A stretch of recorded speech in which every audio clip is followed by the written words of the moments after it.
सूरज उगने से बदलते हैं ये धरा आसमां, चलते रहने से हो जाती है हर मुश्किल आसान। चिंता को छोड़ कर आओ कर ले मन में शुभ चिंतन, हर पल को कर ले सफल सफल कह रही है ये पवन। संवार ले सुधार ले कर समस्या का समाधान, संवार ले सुधार ले कर समस्या का समाधान, कर समस्या का समाधान, कर समस्या का समाधान, कर समस्या का समाधान, कर समस्या का समाधान, कर समस्या का समाधान। नमस्कार, आदाब, सत श्री अकाल मित्रों, स्वागत है समाधान कार्यक्रम में एक बार पुनः आप सभी का। मित्रों, एक बार एक भिखारी भीख मांगने के लिए निकला, एक साहूकार के पास पहुंच गया जो दुकान पे बैठे हुए थे। सुबह सुबह का समय था, बहुत सारी चीजें दुकान में थीं। भिक्षुक ने कहा कि सेठ जी, मुझे भिक्षा में गुड़ दे दीजिए थोड़ा सा। अब सुबह सुबह का समय था, बोहनी ओहनी हुई नहीं थी उसकी, तो सेठ जी ने नाराज होकर कहा कि भाग जाओ यहाँ से, सुबह सुबह आ जाते हैं भीख मांगने के लिए। तो भिखारी ने कहा कि सेठ जी, भले ही गुड़ मत दीजिए मुझे भीख में, लेकिन गुड़ जैसे बोल तो बोलिए, मीठे बोल तो बोलिए। ऐसा कहकर वो चला गया। सेठ जी को भी ये विचार आया कि सचमुच मुझे मीठा बोलना चाहिए था, मुझे ऐसी कर्कश वाणी का इस्तेमाल नहीं करना चाहिए था। कई बार जीवन में हम दूसरों को कुछ भले न दें, लेकिन यदि मीठे बोल दें तो भी सामने वाली आत्मा संतुष्ट हो जाती है, क्योंकि बोल का बहुत ज़्यादा महत्व है हमारे जीवन में। सुबह से लेकर रात तक हम बोलते रहते हैं, लेकिन बोल कैसे हों इस पर शायद कई बार हम ध्यान नहीं देते, जिसके कारण कई बार समस्याओं का हमें सामना करना पड़ता है। तो बोल कैसे हों, किस प्रकार से हम दूसरी आत्माओं को संतुष्ट करें, खुश करें, प्रसन्न करें, आज की हमारी चर्चा विशेष करके समाधान में इसी पे होगी। प्राता जी, बहुत बहुत अभिनंदन है, स्वागत है। Thank you. बच्चा जब पैदा होता है 2 साल में वैसे तो बोलना सीख जाता है, लेकिन कहते हैं कि क्या बोलना है, कैसे बोलना है, कहाँ बोलना है, ये सीखने में पूरी उम्र निकल जाती है। तो बोल कैसे हों? यही सत्य है कि कई लोग अच्छे बोल बोल कर दूसरों की पीड़ा हर लेते हैं और कई लोग कटुवाणी बोल कर दूसरों को पीड़ित कर देते हैं। इसका एक सीधा सा अर्थ पाप और पुण्य से भी हो गया। बोल के द्वारा ही जब हम दूसरों को सुख दे देते हैं, उनकी समस्याओं का निदान कर देते हैं, उनके बढ़े हुए तनाव को ढीला कर देते हैं, तो ये बहुत बड़ा पुण्य होता है। और बोल के द्वारा ही यदि हम ऐसा बोल दें कि दूसरा परेशान हो उठे, उसका जीवन चिंताओं से घिर जाए या वो दुखों के सागर में चला जाए, तो सचमुच इससे बड़ा पाप शायद ही कोई होता। लोग तो सोचते हैं किसी को मारना, जीव हत्या करना यही पाप है, पर बोल के द्वारा दूसरे के दिलों को दुखाना ये बहुत ही बड़ा पाप हो जाता है। इससे निश्चित रूप से हर मनुष्य को बचना चाहिए। देखिए, मनुष्य बुद्धिमान प्राणी है, जानवर तो कुछ बोलेंगे नहीं, मनुष्य ही बुद्धिमान है, उसको ही बोलना है। ये कम्युनिकेशन का एक सुंदर तरीका है, आधार है। तो ये सत्य कहा आपने कि कई लोग जीवन भर बोलना सीखते नहीं। जैसे कटुवाणी प्रारंभ में बोल रहे थे, मरने तक भी जब बीमार होते हैं तो बच्चों को डांटते डपटते, बुरा भला कहते ही देह त्याग करते हैं। आंतरिक कड़वाहट मुख से बाहर निकलती है, आंतरिक श्रेष्ठ भावनाएं मुख से बाहर निकलती है। तो पहले हम ये चेक करेंगे कि हमारा इनर वर्ल्ड कैसा है, हमारा आंतरिक संसार कैसा है। हमने अपना बाह्य संसार तो बहुत बड़ा चढ़ा के दिखा दिया, बना लिया, बहुत चीज़ें हमने तैयार कर ली, उनका हम उपभोग कर रहे हैं, उन्हें देखकर हम खुश हो रहे हैं, परंतु हमारा आंतरिक संसार कैसा है, बहुत ही माइन्यूटली इस पर जरा ध्यान देने की आवश्यकता है। अंदर में हमने क्या भरा है, दूसरों के लिए कैसे एटीट्यूड्स बनाए हैं, हमारी भावनाओं में दूसरों के लिए क्या है। उदाहरण मैं एक दूं, एक बहन ने मुझे फ़ोन किया कि मेरी शादी को बहुत साल हो गए, लेकिन मेरा पति मुझे प्रारंभ से ही कड़वे वचन बोलता है, मेरे से जरा सी गलती हुई बस और उसने बोलना शुरू किया, तुम तो कुलक्षणी हो। पहला शब्द कहा ये बोलता है। पहले तो मैं हंसी में टाल देती थी, लेकिन रोज रोज सुनते सुनते आखिर मेरा दिमाग बहुत गर्म होने लगा है। और ऐसे शब्द बोलता है वो, तुम्हारी माँ ऐसी है, तुम्हारे भाई ऐसे हैं, धोखेबाज हैं।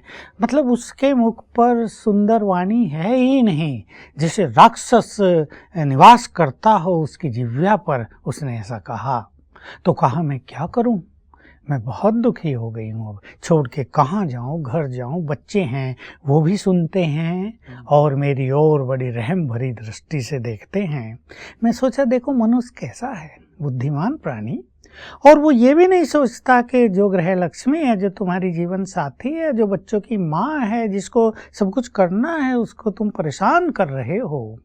तो कारण यही कि अंदर में निगेटिविटी भरी हुई है। हो सकता है वो व्यक्ति दूसरों से कुछ बुरी चीज लेकर आता हो और सारा क्रोध इन पे उड़ेल देता हो। तो हमने अपना इनर वर्ल्ड कैसा बनाया है।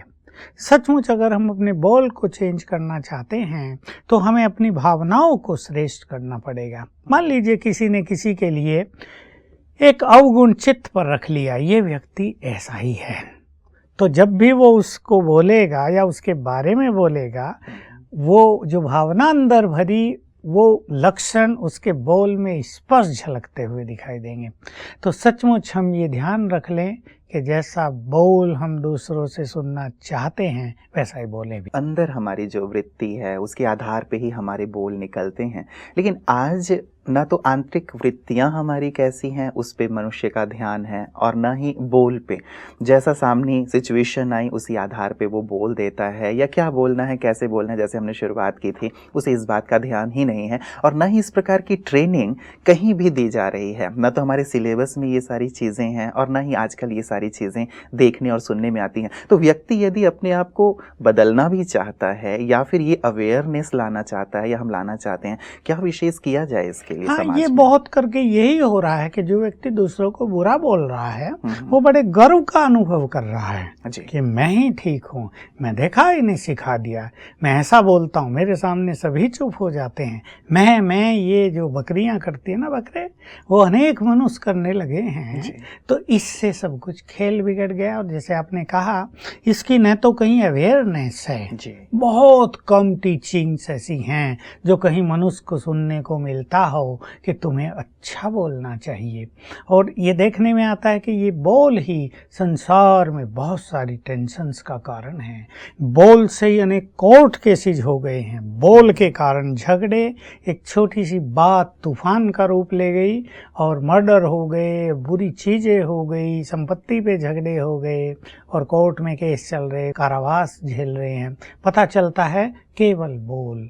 तो वास्तव में हमारी एजुकेशन में ये बहुत बड़ा मिसिंग पॉइंट है कि वहाँ इस तरह की बातें किसी को सिखाई नहीं जा रही। लेकिन अगर 10वीं क्लास तक भी बच्चों को ऐसी मॉरल एजुकेशन दी जाए कि वो कैसे बोलें, दूसरों से गलती भी हो जाए तो भी वो कैसे बोलें, दूसरों से कुछ ऐसे काम हो जाए, मान लो बच्चों का रिजल्ट ही थोड़ा ढीला आ गया, कैसे बोलें, और कुछ हो गया परिवारों में, कैसे बोलें, अगर बच्चों को ये सिखाया जाए तो इसका परिणाम बहुत सुंदर होगा। बहुत सारे बच्चे वो चीज़ सीख लेंगे और बड़े होकर उन पे ध्यान देंगे। इसलिए जैसे हम लोगों ने भी स्कूलों में प्रोग्राम किए टच द लाइट के अंतर्गत, तो बच्चों को बहुत कुछ सिखाया जाता है और ये देखा गया कि बच्चों के रिजल्ट बहुत सुंदर हैं। उनके माँ बाप उनकी रिपोर्ट देते हैं कि हमारे बच्चों में क्या क्या परिवर्तन आ गया। हमारा ईश्वरीय विश्वविद्यालय ये सब टीचिंग्स रोज दे रहा है और हमारे यहाँ जो आने वाले हैं उनके लिए एक प्रावधान ही है कि वो रोज सवेरे नियमित रूप से यहाँ मॉर्निंग क्लास करेंगे। कहीं वो 6 से 7 होती है, कहीं 6:30 से होती है। उसमें मनुष्य जब बैठता है, एक तो सामूहिक राजयोग मेडिटेशन करता है, उससे उसकी भावनाएं प्योरीफाई होती हैं। जब मनुष्य मेडिटेशन करता है तो उसे अपने अंदर छुपी हुई कमियों का या वो क्या गलती कर रहा है इसका क्लियर एहसास होने लगता है, रियलाइजेशन होने लगता है। और यहाँ मनुष्य अपने को चेंज करने पर विचार करता है और मेडिटेशन की शक्ति उसे चेंज करने की प्रेरणा और बल भी साथ साथ देती है। तो ऐसी एजुकेशन हमारे यहाँ बोल पे बहुत अच्छा सिखाया जाता है। नॉर्मली हमारे यहाँ एक भाषा का प्रचलन रहता है, कोई व्यक्ति थोड़ा सा भी गलत बोल दे गलती से तो लोग कहेंगे उसे, अरे भाई तुम्हें मनुष्य से देवता बनना है, देवता बनना है तो ऐसे बोल नहीं होने चाहिए, बस इतना ही काफ़ी होता है।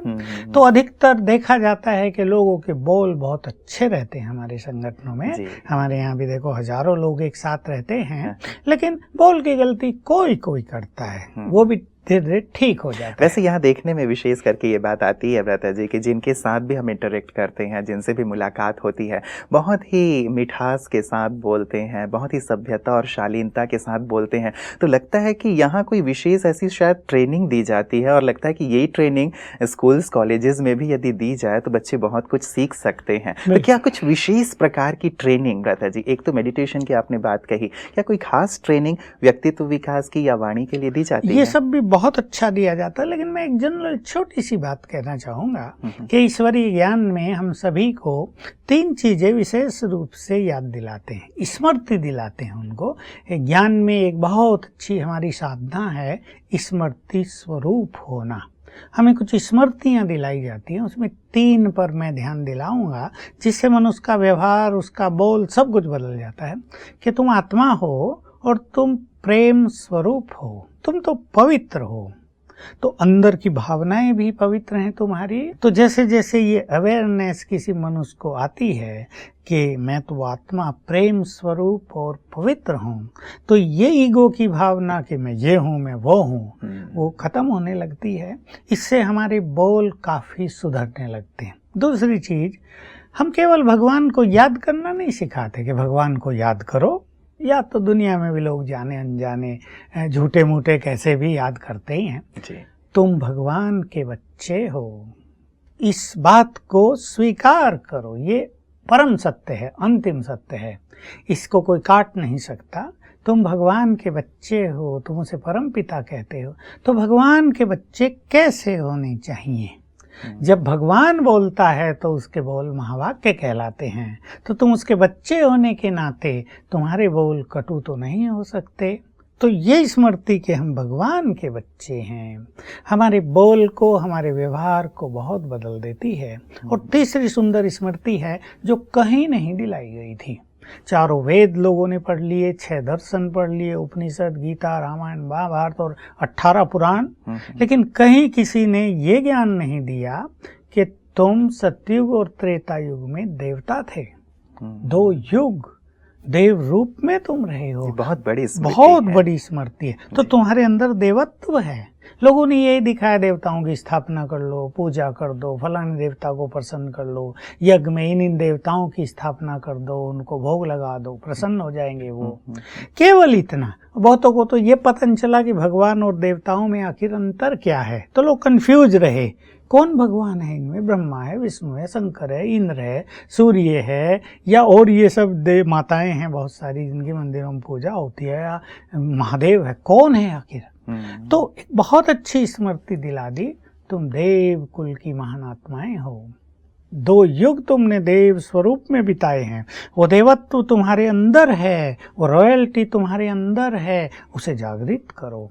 तो ये स्मृति आते ही वो देवत्व मनुष्य का जागृत होने लगता है, और इससे बोल और व्यवहार में सब में रॉयल्टी आ जाती है।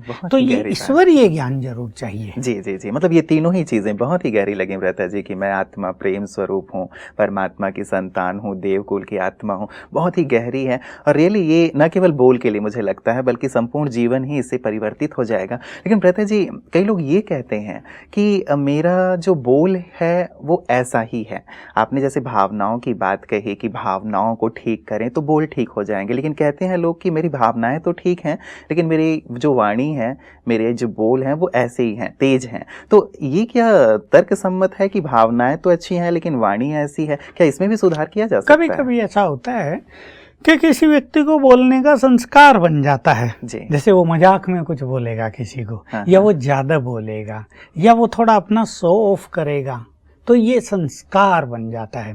तो कभी कभी भावनाएं अच्छी होने के बावजूद भी वो संस्कार भावनाओं पे हावी हो जाता है और वो काम करने लगता है। ये गलती हर व्यक्ति से होती रहती है प्राय, कि भाई मेरे मन में तो कुछ नहीं था, मैं तो ऐसे ही बोल दिया, मैं तो बोल गया। और ये सत्य भी होता है कि उनके अंदर कुछ नहीं होता, बड़ा प्रेम भाव होता है, लेकिन सुनने वाले को वो गलत लगता है। चाहे हम हंसी में ही कहें, अगर किसी को कोई बात कड़वी लगती है, उसी की खुशी चली जाती है, उसको बेचारे को डिस्टरबेंस हो जाता है, या उसका मन एकदम मूड ही ऑफ हो जाता है कि मुझे क्या कह दिया, 4 लोग बैठे थे, देखा मुझे क्या कह दिया। तो ऐसे संस्कार को बदलने की ज़रूरत होती है और इसके लिए थोड़ा सा अपने पे ध्यान देना आवश्यक होगा। देखिए, मैंने जब अपने में ये परिवर्तन किए तो मैं ऐसा करता था कि मंडे और गुरुवार, थर्सडे, मैं 2 दिन मौन रखता था। हमारे यहाँ तब ये मौन रहने की प्रचलन बहुत ज़्यादा था, और जो मौन नहीं रख सकते थे वो ऐसा रखते थे कि जब कुछ बोलना है तो बहुत धीमे बोलना है। तो उसमें अनावश्यक बोल होते नहीं थे, ज़्यादा बोल भी नहीं होते थे। इससे धीरे धीरे बोल पर कंट्रोल होने लगता है। दूसरी चीज़, ये एक लक्ष्य दिया गया था हमें कि जहाँ 50 बोल से काम कराना है वहाँ 5 बोल से कार्य कराओ। तो वाणी को सारयुक्त करने की आदत पड़ी। उसकी जगह हम वही बात 10 मिनट के बजाय 2 मिनट में कह दें, और ऐसे सारयुक्त, ऐसे सुंदर शब्दों से कहें कि हम अपनी बात को क्लियर कर सकें। ऐसी आदत डालने से वो जो ऐसे संस्कार हैं जो हमारी भावनाओं पर भी हावी हो जाते हैं, वो बदल जाएंगे। और वैसे भी भ्राता जी, मैंने सुना है कि आजकल मौन थेरेपी भी बहुत प्रचलित होता चला जा रहा है, न केवल बीमारियों को ठीक करने के लिए, लेकिन अपनी पर्सनालिटी को भी डेवलप करने के लिए या उसमें चेंजेस लाने के लिए। तो भ्राता जी, एक जैसे आपने कहा 2 दिन हफ्ते में मौन पूरी तरह आप लोग रहा करते थे। आम व्यक्ति जो कामकाजी है, जो जिसको काम करना पड़ता है, स्थानों पे जाना पड़ता है, वो लोग कैसे मौन का अभ्यास कर सकते हैं? मौन बहुत ही अच्छी चीज है। अच्छी इसलिए कि हमारे चाहे ब्रेन की शक्ति कहो, चाहे टोटल आत्मा की शक्ति, बोलने से भी तो नष्ट होती है ना, यूज भी होती है। देखो, जो लोग टीचर हैं या लेक्चर देते हैं, वो अगर 1 घंटा बोलेंगे, 1.5 घंटा बोलेंगे, तो उनको थकान अवश्य होगी, क्योंकि उससे हमारी एनर्जी कहीं ना कहीं यूज हो रही है। जो वेस्ट बोलते हैं, जो गुस्से में बोलते हैं, या जो अहंकार में बोलते हैं, उनकी शक्तियाँ बहुत नष्ट होती हैं, और कहीं ना कहीं इसका इफेक्ट उनकी कार्य प्रणाली पर, उनको मिलने वाली सफलता पर जरूर पड़ता है। बल्कि जो ऐसा करते हैं वो सदा स्वस्थ भी नहीं रह पाते हैं। हर चीज़ पे इनका बुरा असर पड़ता है। इसलिए ऐसे लोग जो नौकरियों में हैं, जो मौन ऐसे नहीं रख सकते हैं, वैसे तो देखो जिसको रखना है वो रखते भी हैं। हमारे यहाँ आने वाले ही सुनाते हैं कि हम एक दिन अपने ऑफिस में मौन रखते हैं, लोग हमें बड़ा कोऑपरेट करते हैं, कोई कोई मजाक भी करते हैं, मौनी बाबा आ गए हैं, लेकिन कोऑपरेट करते हैं, और कहीं बोलना है तो हम धीरे बोल के अपना काम कर लेते हैं। वैसे चाहे वो तो सैटरडे संडे तो ऑफ रहता है, उस दिन भी वो मौन रख सकते हैं। नहीं, इसके अलावा मैं एक चीज और कहूँगा कि सवेरे के 2-4 घंटे फिक्स कर लें कि इसमें हमें मौन रखना है। जो लोग 6 बजे उठते हैं, 6 से 10 का टाइम रख लें, 4 बजे उठ जाते हैं, 4 से 8 का रख लें। इसका बहुत फायदा होगा, क्योंकि मौन से क्या होता है, हमने मुख का मौन जैसे ही कर लिया, मुख को यानी बंद कर दिया, तो हमारा जो मन है वो सुंदर विचारों का निर्माण करना प्रारंभ कर देगा। एक ही तरफ हमारी शक्ति यूज होगी, या तो हम उसे बोल में बहा दें, या तो सुंदर चिंतन में उसका आनंद ले लें। तो अगर हमने बोल को बंद कर लिया है तो सुंदर चिंतन हमारे माइंड में रहेगा। जो चिंतन आत्मा के लिए बहुत बड़ी शक्ति है, हमारे लिए, यानी आत्मा कोई और नहीं, मनुष्य जीवन के लिए जो बहुत बड़ी शक्ति है, जो उसको सफल करेगी। भ्राता जी, ये जो मौन की बात आप कर रहे हैं, तो इस मौन का क्या हमारे स्वास्थ्य के ऊपर भी विशेष प्रभाव पड़ता है, या फिर जैसे आपने कहा कि एक वाणी में जो एक प्रकार की अनियमितता आ गई है, उसमें भी विशेष इसका असर देखने में आता है? इसका स्वास्थ्य पे भी बहुत अच्छा असर होगा, और विशेषकर विद्यार्थी जो हैं उनकी एकाग्रता पर भी इसका बहुत गहरा प्रभाव होगा। जैसे मैंने कहा जी, बोल का हम ज्यादा प्रयोग कर रहे हैं तो ब्रेन की शक्तियां उसमें यूज हो रही हैं। मान लो मैं एक छोटा सा उदाहरण दूं, भोजन किया हमने, दोपहर में भोजन किया, और लोग कहते हैं कि भोजन करने के बाद थोड़ी देर आप रिलैक्स सो लो, 20 मिनट यदि कुर्सी पर भी शांति से बैठा जाए, without any action, without any हलचल, तो भोजन बहुत अच्छा डाइजेस्ट होगा और उससे हेल्थ बहुत अच्छी रहेगी। लेकिन मान लो भोजन किया और लोग फिर गपशप में लग गए, तो ब्रेन की कुछ शक्तियां उधर यूज होने लगेगी, ब्लड हमारा जाने लगेगा, तो वो डाइजेशन में दिक्कत हो जाएगी। इसलिए जब मौन किया जाता है, विशेषकर ये भी नियम बना सकते हैं कि भोजन के आधे घंटे बाद तक हम मौन धारण कर लें, तो उससे हमारा डाइजेशन बहुत अच्छा होगा, हेल्थ अच्छी होगी। क्योंकि अगर पाचन तंत्र बिल्कुल परफेक्ट है तो अनेक रोगों से मनुष्य मुक्त है, और पाचन तंत्र में यदि गड़बड़ हो रही है, भोजन ही हजम नहीं हो रहा है, तो न चाहते भी मनुष्य अनेक रोगों का शिकार हो जाएगा। भ्राता जी, तो मौन आपने कहा कि भोजन के बाद रखें, मुझे तो लगता है कि लोग भोजन करते हुए भी मौन नहीं रहते, भाग दौड़ के आजकल खाना खा रहे हैं या फोन मोबाइल पे बात करते भोजन कर रहे हैं। ये क्या अच्छा है स्वास्थ्य के लिए? बिल्कुल ये खराब है। देखो डॉक्टर ये कॉमन बात बताते हैं कि भोजन हम कर रहे हैं और बात कर रहे हैं, तो कभी वो जो भोजन है अन्न नली से श्वास नली में भी जा सकता है, चला जाता है। कभी हवा भी बाहर की जाती है, उससे गैस ट्रबल पैदा होती है। तो टोटली ये जो चीजें हैं हेल्थ के लिए नुकसान कारक हैं। इसलिए पहले से ही लोग जब भोजन करते थे शांत में और भगवान की याद में करते थे। हमारे यहाँ भी यही विधान है, जब हम भोजन करेंगे तो उसको परमात्मा को अर्पित करेंगे, शांत में हम भोजन करेंगे, तो इसका रियली ये बिल्कुल सत्य है कि मनुष्य के स्वास्थ्य पे गहरा असर होता है। बिल्कुल। तो मतलब मौन में रह करके भोजन यदि किया जाए तो बहुत अच्छी चीज रहेगी। और आमतौर पे व्यक्ति सारे दिन तो बोलता ही है, और मौन की यदि हमारी चर्चा हो रही है तो भोजन के समय कम से कम एक नियम बना ले कि मैं मौन में रह करके, ईश्वर की याद में रह करके, शांत चित होकर के भोजन करूंगा, तो शायद उसका स्वास्थ्य भी बहुत अच्छा हो जाएगा। दूसरा भी इसमें है कि जब हम शांत रहकर भोजन कर रहे हैं तो आम रूप से लोग जानते हैं ये जो ग्रंथियां हैं हमारी, यहाँ से स्लाइवा उसका सिक्रेशन होता है, लार जिसे कहते हैं। और वही लार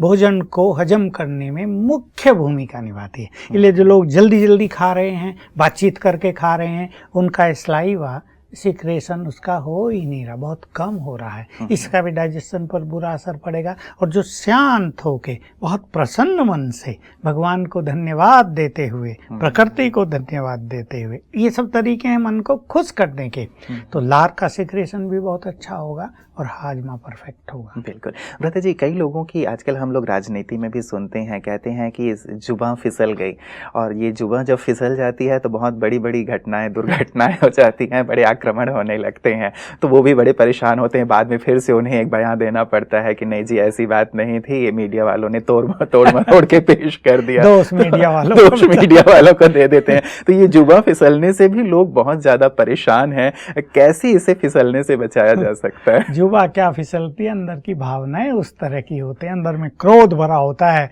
तो किसी भी दूसरी पार्टी वाले के लिए कुछ भी बोल देते हैं, फिर वो सोचते हैं यार ये तो गलत बोला गया भाई, ऐसा तो नहीं है, ये तो मेरे से गुस्से में बोला गया, और वो ये तो नहीं कहेंगे तो जुबान फिसल गई ये कह देते हैं। वास्तव में जुबान हमारी है, वो फिसल कैसे जाएगी भला? जी जी जी जी। तो वही बात रहता है जी, कई बार ये चीज भी बहुत ज्यादा परेशानी का सबब बन जाती है कि घाव कर जाती है। जैसे कहते हैं ना कि तलवार का घाव तो फिर भी भर जाता है, वाणी का घाव कभी भी नहीं भरता। न फिसले, क्या विशेष किया जा सकता है? यही संयम की बहुत आवश्यकता है, जो हम लोग स्पिरिचुअल नॉलेज में और राज्यों की शिक्षा में सिखा रहे हैं कि अपनी वाचा पर भी संयम, अपनी जीभ पर भी संयम, और विशेषकर जो पॉलिटिशियंस हैं उनको तो बहुत गंभीर होना चाहिए।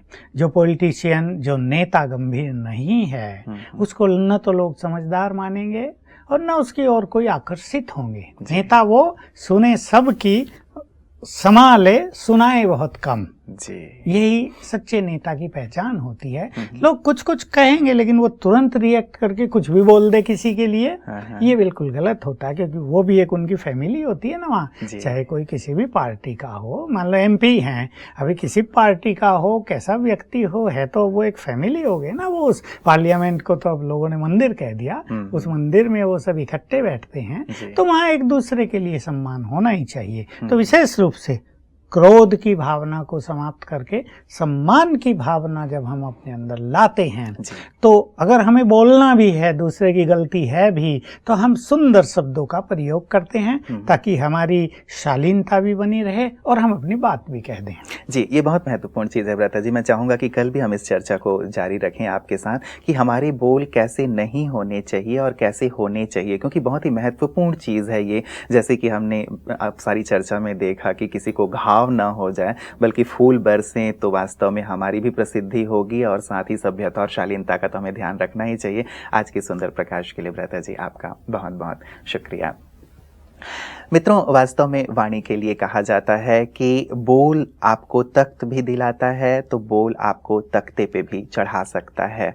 बोल के लिए ही कहा जाता है कि वो द्रौपदी के बोल ही थे जिसके कारण महाभारत हो गया। उन्होंने कहा, अंधे की औलाद अंधे, केवल एक वाक्य ये ऐसे तीर की तरह चुभ गए दुर्योधन को कि इतना बड़ा हमने देखा महाभारत हो गया। रामायण को भी यदि देखा जाए उसमें भी कहीं ना कहीं बोल ही कारण बनते दिखाई देते हैं। आज भी यदि घर में, समाज में रामायण और महाभारत हो रहे हैं, द्वंद्व हो रहे हैं, युद्ध हो रहे हैं, समस्याएं पैदा हो रही हैं, कहीं ना कहीं बोल उसके कारण बनते हैं। एक बहुत बड़ी चीज़ है जिसे हमें सीखने की आवश्यकता है, कैसे हों हमारे बोल, तो क्या बोलें और क्या न बोलें, इस पे हम अपनी चर्चा को आगे भी भ्राता जी के साथ जारी रखेंगे। आप बने रहिएगा समाधान कार्यक्रम में हमारे साथ।